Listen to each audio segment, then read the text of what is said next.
60 हथियारों के नाम एक सांस में बताने वाला पूर्वांचल का नेता। आज कहानी ठाकुर धनंजय सिंह की।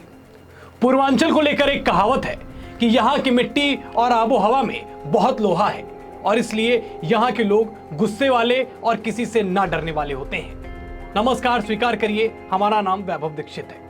आज हम बात करेंगे पूर्वांचल के बाहुबली पूर्व सांसद धनंजय सिंह की। धनंजय सिंह ने जब जवानी की दहलीज पर कदम रखा तभी से कट्टा उनकी कमर पर आ गया था और जौनपुर में पिता राजदेव सिंह चंदेल को लगा कि दूसरा बेटा धनंजय सिंह बिगड़ रहा है, सोहबत सही नहीं है, तो उन्होंने बड़े बेटे जितेंद्र सिंह से कहा कि इसको लखनऊ भेज दो। 1992 में धनंजय सिंह का दाखिला लखनऊ यूनिवर्सिटी में हुआ।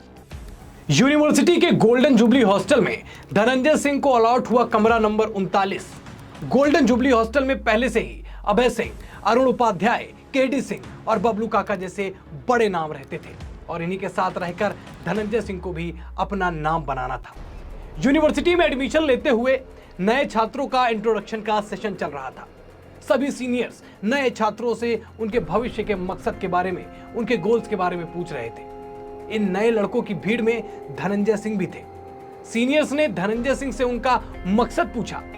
धनंजय ने कहा, जिस दिन 25 साल का हो जाऊंगा विधायक बन जाऊंगा। धनंजय का कॉन्फिडेंस देखकर हर कोई हैरान रह गया। इसके बाद बात हुई हथियारों की। धनंजय सिंह ने एक के बाद एक 60 से ज्यादा हथियारों के नाम और उनकी खासियत बता डाली। धनंजय का क्लियर माइंडसेट देखकर सारे छात्र नेता दंग रह गए और धनंजय सिंह के लिए तालियां बजाने लगे। अरुण उपाध्याय ने कहा कि गोल्डन जुबली का सितारा आ गया है और भारी भरकम आवाज और बेहतरीन रोब चेहरे वाले धनंजय सिंह ने छात्र संघ चुनाव लड़ने के बारे में जब कहा तो धनंजय सिंह ने कहा कि छोटे चुनाव जिंदगी में नहीं लड़ूंगा।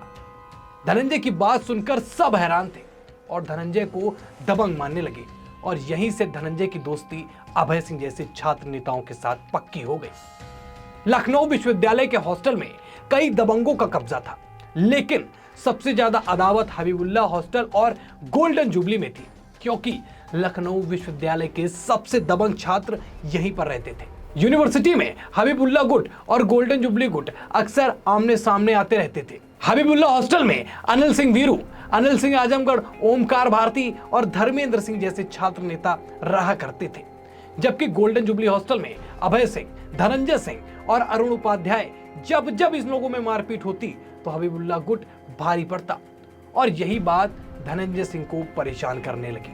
धनंजय सिंह बार बार यही कहते कि हमारा हॉस्टल हबीबुल्ला पर हमेशा भारी पड़ना चाहिए।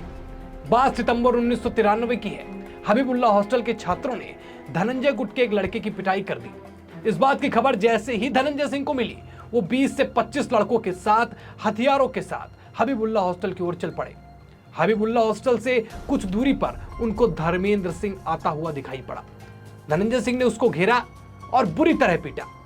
हबीबुल्ला हॉस्टल पर रौब जमाने के लिए हवाई फायरिंग की और धर्मेंद्र के असलहा सटा दिया और धमकी भी दी, अगर आज के बाद उनके हॉस्टल के किसी लड़के से भिड़े तो यही गोलियां सीने में उतार दी जाएंगी। इस घटना के बाद विश्वविद्यालय के तमाम छात्रों में धनंजय का खौफ बैठ गया। इसके बाद धनंजय ने पूर्वांचल गुट बनाया। गोल्डन जुबली के कमरा नंबर 39 से वसूली का खेल शुरू हुआ। कमरा नंबर 39 में धनंजय सिंह का दरबार लगने लगा।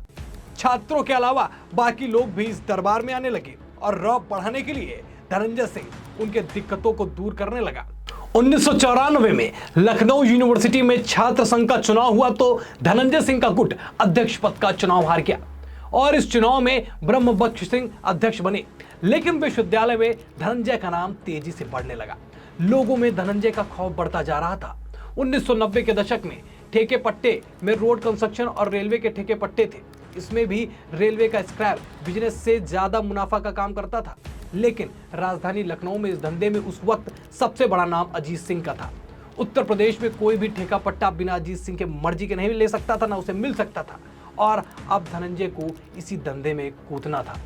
लेकिन इन ठेकों में अजीत सिंह का दबदबा था। इधर धनंजय ने अपने गुर्गों से अधिकारियों का अपहरण कराया और उनको धमकाना शुरू कर दिया, जिससे अधिकारियों ने धनंजय सिंह का खौफ बढ़ने लगा। उनमें धनंजय सिंह का बहुत ज्यादा खौफ बढ़ गया। धनंजय खुद भी ठेके नहीं लेते थे, बल्कि वो ठेके मैनेज करते थे और जो भी ठेका लेता था उससे गुंडा टैक्स वसूल लेते थे। धनंजय सिंह और अजीत सिंह के बीच ठेकों को लेकर कहासुनी हुई। धनंजय के बढ़ते खौफ के आगे अजीत सिंह की भी नहीं चली। ऐसे में अजीत सिंह ने धनंजय सिंह के सामने सरेंडर कर दिया, जिसके बाद रेलवे और रोड कंस्ट्रक्शन के ठेकों में धनंजय सिंह की तूती बोलने लगी।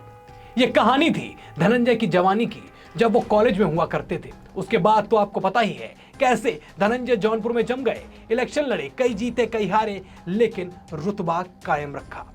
आज की कहानी में इतना ही। वीडियो अच्छी लगी हो तो वीडियो को लाइक और शेयर करें।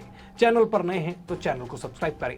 फिर मुलाकात होगी किसी ऐसी ही रोचक कहानी के साथ। तब तक के लिए धन्यवाद।